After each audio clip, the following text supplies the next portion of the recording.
Meelaa fi Dasitaan walitti dhufeenya qabu. Ishiitu Ruutaa miidhuudhaa fi fidee dhufee. Kanaafiyyuu of eeggannoo guddaa akkasiin gootanii. Yeroo darbee ati Finfinnee keessa turtee maaliif buttaa jiraa deemtee? Dasitaa nama sin jettanii qorachuufan achi deemee. Awurooppaa si geessaa London si galcha jettanii odeessaa turtanii. Hojjetaa yookiin immoo misoomsaa timaatimii fi shunkurteeti. Garuu immoo hojii yookiin immoo qoosaa misoomaa osoo hin taane waan hin jirre odeessitanii. Inni jenne kinoo kanadha. Ani medheera Ruutaanii nama baay'een beektu isaanumtuu fidanii akkas gochuu danda'u jenneetoo turre jechuudha.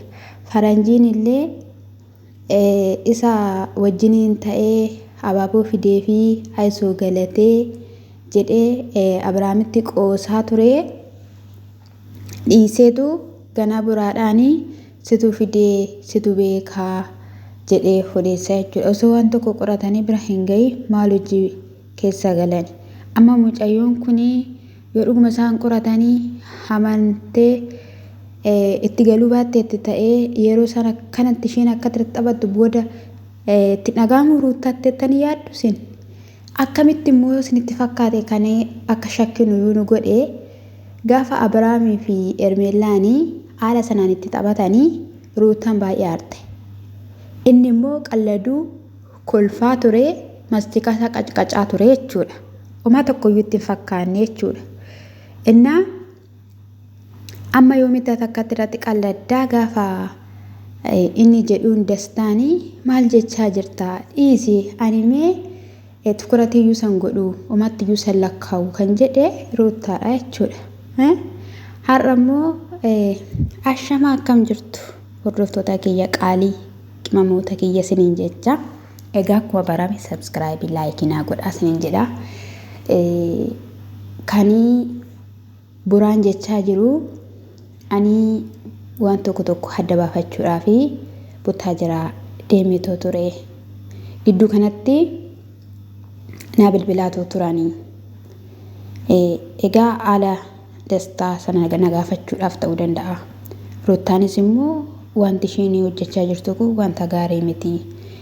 Mucaa boochisaa manatti isa galfattee kun ishirraa hin eegamu. Abrahaamidhaan miidhuudhaaf ta'uu danda'a. Isa kanaafiyyuu eenyu akka inni ta'e maal akka inni ta'e osoo adda hin baafatiin akkana taati sammuun akkatti yaadu waan beeknu hin qabnu hedheetu jira jechuudha. Keessaan sammuun keessaanii tokkoffaadha bakka akkasumatti jechuudha. Si'i Ermeellaa Abeel tokkoffaadha keessa yaaduu beektu fageessanii xiinxaluu dandeessu warri kan xiinxaluu hin dandeenyu jechuudha. Sinidha gaariini.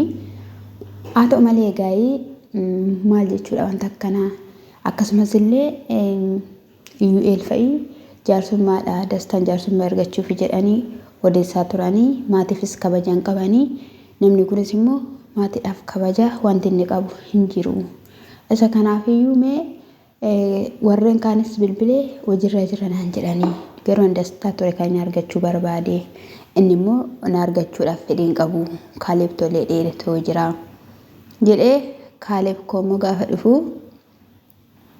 Dastaa sintu ergee Dastaa karaa keessan dhufee waliidhaan turaniiru Ermeellaa wajjinidhaanii. Wantoota kallattii garaagaraatiin yennaanii irshaa hojjetaa wanta la deemu hin jiru yennaan isa rakkoo hin qabu. Waan barbaadeyyuu haa ta'u wajjin hojjechuuf ta'uu dandeessu. Maaliif akka wakaba keessa wakabdan hin beeknu dubbii gara kootti naannessini sintu fidee yennaanii ani wanti hin beeku hin jiru. Buttaa jiraas kan hin deemeef qorachuu fi baruudhaafidha wanta sin gochaa jirtan. Isa kanaaf immoo bareera deebisa argadheera. Inni sinii osoo suurri Ruutaa suurri Abrahaam mana keessa jiru ganaa isaan fiddanii akkas gootan maalidha? Kan baroota barbaaddes maayineen kanarra bakka fakkeessitoota isin buufoota Ermeellaa waan gaarii yaaddeen beektu wanta tolaa yaaddeen beektu Ishiin jireenya Ruutaa balleessuudhaaf ishiidhaan boochisuudhaaf kana booddee immoo Ruutaan boochee arguun matumayyuu hin yaadamu. Kana booda wanti tokko dhalateera taanaan Ruutaa faana osoo hin taane nu faana walitti buutu. Sammuu keessan hin yaadu. Fageessitanii yaaduu hin dandeessanii. Maal akkas hin taatan wanti beenu hin jiru. Inni sun hojjechaa turtan maalidha? Namoonni baay'een immoo dastaa sintu fide yookiin immoo Ermeellaatu ergee akka wanti Ruutaa fi Abrahaam gidduu jiru akka adda cituufidha. Arraf. Maal sinii wayya ishee? Akkam sinii wayya? Waggaa 2 guutuu amma waa'eedhuma mucayyoo kana waa'eedhuma gaa'ela Abrahaamii fi Ruutaa kana haasa'ama. Nama dhibdu dhugaa Rabbi.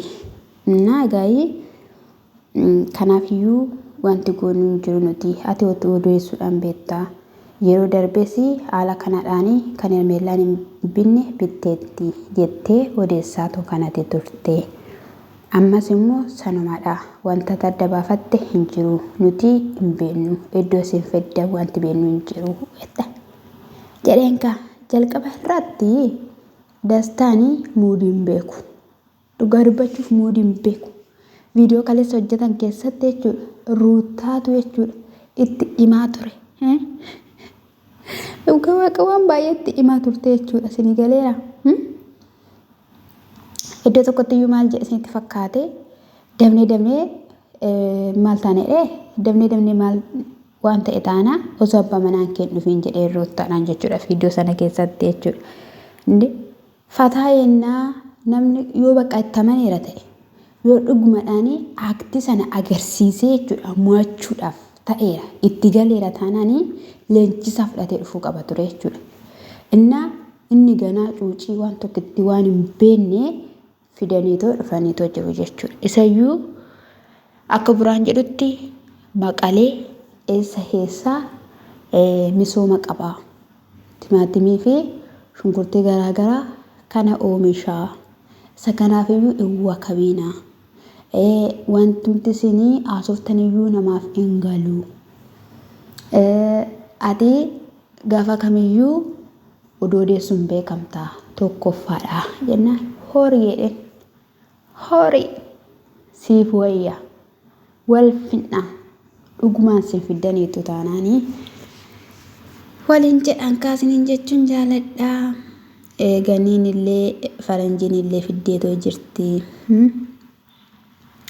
Yeroo amma sana isheen dabarsitu cinqii amma sanaa keessatti umtusatti nagahamne har'a boruu ni deebi'a jennee garuu deebi'uu hin dandeenye galuu hin dandeenye jechaa ture jechuudha. Faranjiin illee jechuudha.